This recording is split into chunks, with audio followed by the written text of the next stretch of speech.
All right, let's dive headfirst into this whole UFO thing, or I guess I should say UAPs, Unidentified Anomalous Phenomena. Yeah, UAPs. You guys have really outdone yourselves with the source material this time. Excerpts from the documentary, pasted text, news clips, legal documents, you name it. So, what are we doing with all this? Well, we're going to try to decode how the government is responding to these unexplained events, see if we can't get to the bottom of what's really going on. Okay, so the big change we see right off the bat is the language. Exactly. We've gone from UFOs, which always had that kind of sci-fi feel to it, to UAPs, which sounds a lot more official, a lot more scientific. I think it points to a real shift in how we're approaching this topic. We're moving away from the realm of science fiction and into, well, legitimate scientific inquiry. It's interesting, too, because it seems like it's not just the scientists who are taking this more seriously now, but Congress, too. Oh, absolutely. And what's remarkable is that it's bipartisan. In this political climate, that's practically unheard of. Right. Like, both sides of the aisle are actually working together on this. Pasted text really highlighted that. It's like everyone, Democrats and Republicans alike, they're all pushing for a deeper understanding of UAPs. Yeah, it's not just a fringe group anymore. This is mainstream. I mean, think about it. Yeah. In 2022, Congress held public hearings on UAPs, the first in over 50 years. Then in 2023, the UAP Disclosure Act. They're really pushing for transparency from the government. It feels like the Pentagon has been kind of forced into this, don't you think? In a way, yeah. All this evidence from military personnel, data from advanced sensors, it's hard to just ignore that. But those leaked Navy videos, the ones they call Gimbal and FLIR, those were in pasted text, right? Yeah. I mean, those objects in the videos, they're doing things that, well, they seem to defy the laws of physics as we know them. Exactly. And then you have these pilot testimonies, like Ryan Graves, who described almost colliding with UAPs during training exercises. These are highly trained professionals flying incredibly sophisticated aircraft, Right. and they're seeing things that they just can't explain. So it's definitely not just a bunch of misidentifications or glitches in the system, right? Even the Pentagon had to admit it. Right. That 2021 report, the one that flat out said UAPs are real physical objects, I mean, that's huge. Just a few years ago, that would have been unthinkable. It is a big step, but there's a but. There's always a but. That same report, it admitted that they couldn't identify most of the UAPs that they observed. And, well, that's led to a lot of frustration in Congress. You can really feel that frustration in pasted text. Senators talking about these briefings they get with intelligence agencies, they basically get told, sorry, it's classified, and they're left feeling like they're being stonewalled, you know? The missing Nimitz deck logs, that's a perfect example. Those logs, they could have crucial information about the 2004 Nimitz encounter, one of the most well-documented UAP events, and they're just gone. Poof. Vanished. I mean, come on. It makes you wonder. It really does. What are they hiding and why? So, Congress passes this bipartisan witness protection legislation, hoping to encourage insiders to come forward without being afraid of what might happen to them. I mean, that shows you how seriously they're taking this. And that leads us to, well, maybe the most controversial part of all of this. The idea of crash retrievals and reverse engineering programs. Pasted text doesn't shy away from this at all. They go all in on the theory that the government has recovered crashed UAPs and is actively studying them, maybe even trying to reverse engineer their technology. The Wilson Davis memo, that's the one that really jumped out at me. This memo, it allegedly lays out this whole secret program dedicated to retrieving and studying crashed UAPs. Right. And get this, they claim that biologics were found alongside some of these craft. Biologics, meaning non-human biological material. I mean, wow. And here's the thing, that memo, it's not just some random document on the internet. It was actually entered into Congressional record, which gives it a whole other level of legitimacy. Right. And then you have David Grush, former intelligence officer, appearing in the documentary, making some bold claims. He says he has firsthand knowledge of a crash retrieval program that's been running for decades. Yeah. He even says on camera, biologics came with some of these recoveries.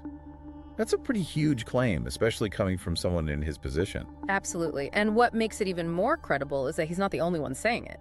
Other high-ranking people, like Christopher Mellon, former Deputy Assistant Secretary of Defense for Intelligence, have come forward to corroborate these claims. It's clear that some very influential people believe that something secretive is going on. Yeah. Pasted text also talks about Gary McKinnon, the hacker who broke into NASA and Pentagon computers looking for evidence of UFOs. Oh, yeah. McKinnon says he found images of what he called non-terrestrial officers and a craft hovering over Earth. He spent a decade fighting extradition to the U.S. for what he did and won.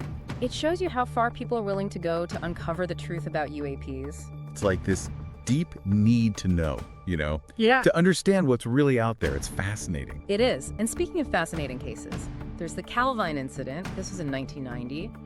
Photographs were taken of a diamond-shaped craft, and there are a lot of people who believe there was a military cover-up. The Ministry of Defense supposedly confiscated all the photographs and negatives, but somehow one print showed up decades later. Right. And experts who've looked at this photo, they think it shows a real structured object, not some weather balloon or a hoax. What's really strange, though, is the testimony of Richard Grieve. Yeah. He worked with the two guys who took the photos, and he said they were visited by these mysterious men in black shortly after the sighting. Men in Black, like from the movie. Right. They supposedly intimidated the witnesses, and then both witnesses just disappeared. No trace. If that's true, that level of secrecy, that intimidation, is pretty disturbing. Makes you wonder who's really controlling this whole narrative around UAPs and why they're going to such length to keep things quiet.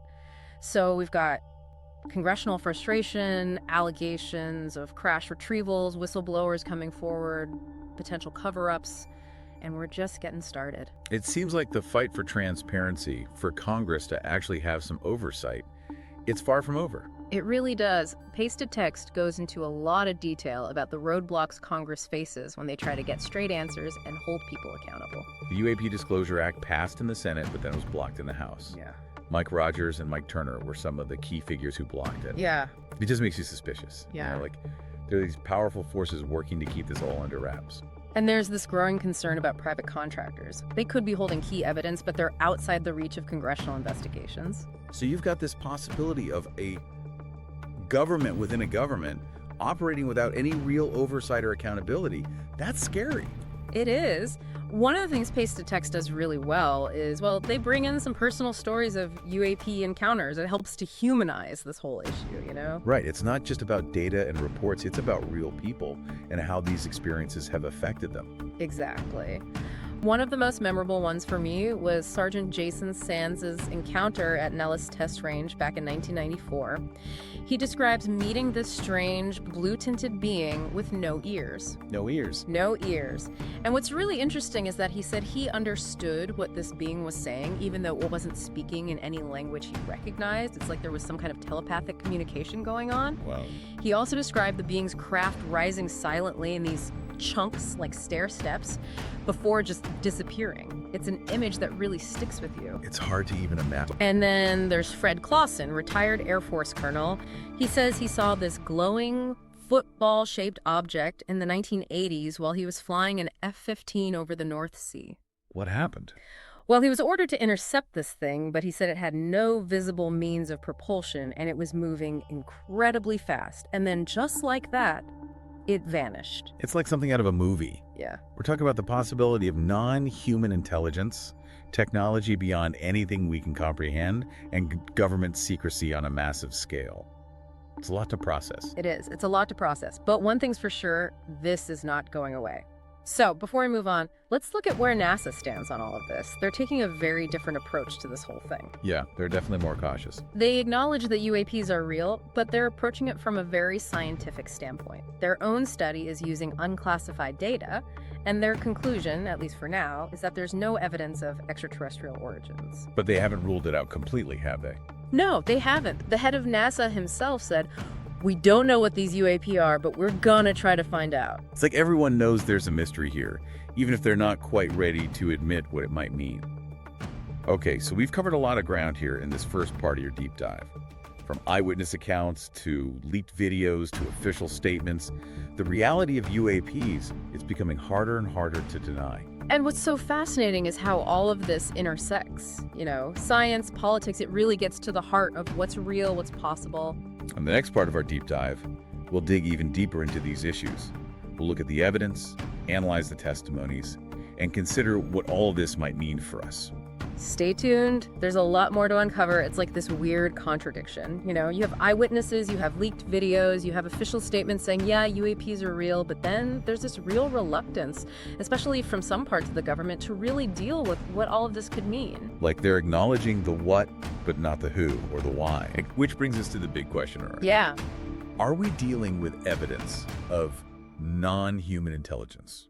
I mean, that's what everyone wants to know. It is the million-dollar question. And, pasted text, they don't shy away from it. No, they don't. They've got all these scientists and researchers in there who are open to the idea that at least some UAPs could be extraterrestrial. Dr. Gary Nolan is one who really stood out to me. He's an immunologist, a professor at Stanford. Right. He's been studying these alleged metamaterials, materials engineered to have properties that you just don't find in nature, supposedly retrieved from UAP crash sites. And his analysis, it suggests that some of these materials, they have properties that we don't see in any known elements here on Earth. That's pretty mind-blowing if you think about it. It is. It suggests a level of technology that's, well, way beyond what we're capable of. It lends a lot of weight to the idea that we're not just dealing with some advanced human technology. But it's important to remember that not everyone in the scientific community agrees with his conclusions. Oh, absolutely. There are plenty who say, look, extraordinary claims require extraordinary evidence. And the data we have now, while it's interesting, it's not definitive proof. That's a fair point. Healthy skepticism is crucial, especially with a topic like this. Yeah. But at the same time, we have to be open-minded. We have to consider all the possibilities, even the ones that seem, well, a little out there. It's a tough balance, isn't it? Skepticism versus open-mindedness. It is, especially when you're dealing with a subject like UAPs, which is so shrouded in secrecy and misinformation. And I think pasted text makes a really strong case that the government is withholding information that could help us understand this phenomenon better. Yeah, they really highlight the challenges that everyone faces, from congressional investigators to whistleblowers like David Grush. It's like they're up against these powerful forces that are determined to keep things under wraps. And it's not clear why. Right. What's the motivation for all this secrecy? Some say it's about national security, that they don't want to cause mass panic. Others say it's about control, about maintaining the status quo, protecting the power structures that are already in place. Whatever the reason, the fight for transparency is definitely not over, and this is a fight that affects everyone. I mean, think about it. If even a small part of what these whistleblowers are saying is true, it means we're not alone. And that realization, that has the potential to completely change how we see ourselves, how we see our place in the universe. It's a humbling thought, and a little scary, to be honest. But we need to be ready to confront it. We do. But first, we need to get to the truth. We need to cut through all the secrecy and all the lies to find out what's really happening with these UAPs. And that's what this deep dive is all about, right? We're carefully examining the evidence, listening to the testimonies, exploring all the different viewpoints. It's like trying to put together a giant puzzle. Exactly. And what makes this topic so compelling is that it's not just about science and technology. It's about politics. It's about philosophy, even religion. It forces us to ask some of the biggest questions, Who are we? Where do we come from? Are we alone? Questions that are both exhilarating and terrifying. And questions that we can't ignore any longer. The evidence is piling up and the demand for answers, well, it's growing every day. This deep dive, it feels really timely. It's like we're not just exploring an interesting subject. We're part of a conversation that could change how we understand the world.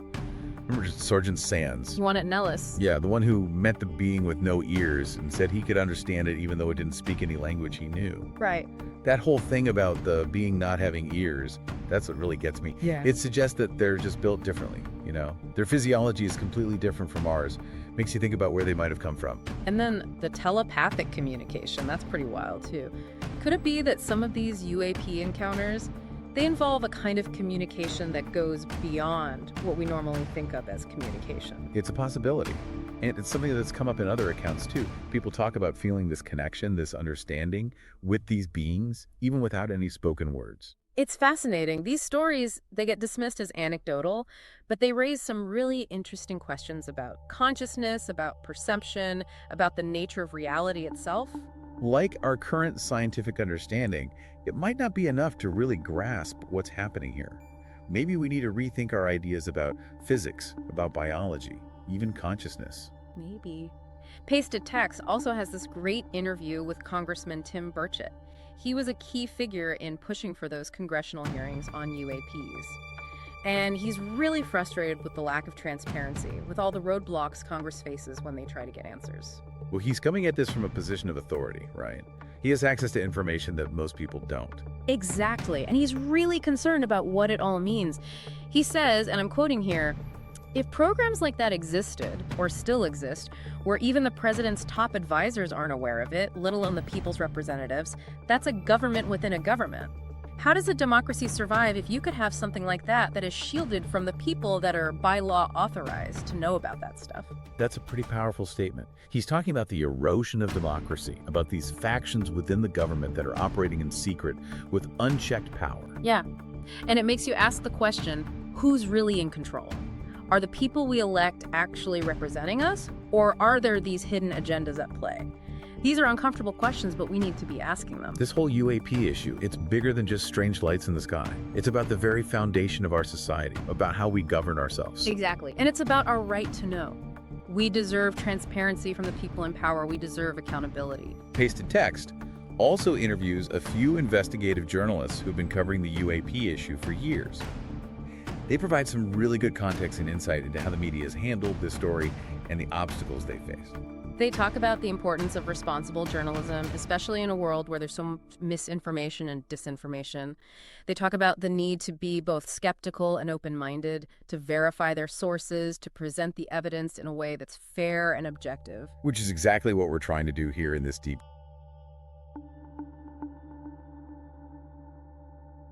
dive. It is. We're not trying to push any particular agenda or jump to conclusions. We want to give you the information, the evidence, the different perspectives so you can form your own opinion. Right. And as we keep digging into this material, it's becoming clearer and clearer that this is a really complex issue with implications that we can't even fully grasp yet. It's not just about science or technology or politics. It's about all of it and more. It's about challenging what we think we know, expanding our awareness, being open to the possibility that reality is a lot more mysterious than we ever imagined. And that's what makes this topic so fascinating, so important. It compels us to think bigger, to ask deeper questions, to approach the unknown with a sense of wonder and humility. You know, as we've been going through all of this stuff, the thing that really strikes me is just how many different ways people are looking at this whole UAP thing. It's like a microcosm of society itself, isn't it? Yeah, I guess you could say that. When you're talking about something as big as like the possibility of aliens, well, everyone brings their own baggage to the table. Oh, absolutely. Biases, beliefs, past experiences, you name it, it all colors how we see things. Especially when you start to think about what it all means. Oh, for sure. Some people, they're excited about the idea of extraterrestrial contact, while others are scared, even terrified. It's understandable though, right? We're not just talking about some scientific puzzle here. This is about our place in the universe, the nature of reality, who we are as human beings. Like, if we're not alone, what does that mean for us? It's a big question. It's a question that people have been asking for centuries, philosophers, theologians. Right? But it's not just theoretical anymore. It's real. It's real. We have credible witnesses, we have evidence, we have more and more people demanding answers. Pasted Text really gets that sense of urgency across. It does. That feeling that we're at a tipping point, that the truth can't be hidden much longer. Exactly. And that's why this deep dive feels so important, so timely. Yeah, it's not just about learning about something interesting. It's about being part of a conversation that could fundamentally change how we see the world. There's this really powerful moment in Pasted Text where James Fox, the director, he's at the NASA press conference where they're announcing the findings of their UAP study. And he asked the head of NASA, point blank, he says, after a careful review of the data, if it's determined that some, underline the word some 10 times, UFOs or UAPs originate from a non-human intelligence, what's the plan to disclose that to the public? I mean, that's the question everyone wants answered, right? And they've been dodging it for years. For years. So what does the NASA guy say? Well, he's pretty vague. He Mhm. basically says they haven't found any definitive proof of aliens yet, but that whatever we find, we're going to tell you. Which, let's be honest, doesn't inspire a lot of confidence. Given their track record, no, not really. The documentary also talks about the risks that people face when they speak out. Right. David Grush, for example, they leaked his medical records, trying to make him look bad, discredit him. That's scary, you know? It makes you wonder what else they're willing to do to keep people quiet. It's a reminder that the truth can be dangerous, especially when you're going up against powerful institutions. But the good news is that more and more people are coming forward.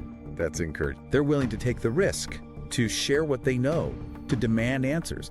It feels like the truth has this momentum now, like it can't be stopped. It does feel that way, like the tide is turning. Transparency and accountability. They're starting to win out over secrecy and control. Hopefully. But we can't just sit back and wait for the truth to come out on its own, you know? Yeah. We need more whistleblowers, more journalists digging into this, more people putting pressure on their elected officials. Absolutely. We have to stop treating this like it's some fringe issue or a conspiracy theory. This is important. This is real. This is a matter of national, even global importance. If we are dealing with non-human intelligence, well, everything changes. It changes everything. Our future, how we see the universe, how we see ourselves. We can't ignore it any longer. It's time to face it head on. We have to bring the truth into the light, have open and honest conversations, and figure out how to move forward together. So, as we wrap up this deep dive, what are your big takeaways? What's sticking with you? It's a lot to process, right? We've only just scratched the surface here, but hopefully this has made you curious, made you want to learn more. Exactly. Keep asking questions, keep digging. Who knows what you might find? The thing that I find so fascinating about this whole subject is that it really challenges us to rethink everything. It does. Our assumptions about reality, about technology, about our place in this vast universe. If even a small part of what we've discussed turns out to be true, well, it's mind-blowing. It really is. You know, maybe the most important discoveries about UAPs won't be about their technology, but about us. About us. About how we understand the universe, about how we understand ourselves. That's something to think about as you continue on your own journey of discovery. Keep questioning, keep exploring, and never stop searching for the truth. Thanks for joining us for this deep dive, everyone. Until next time.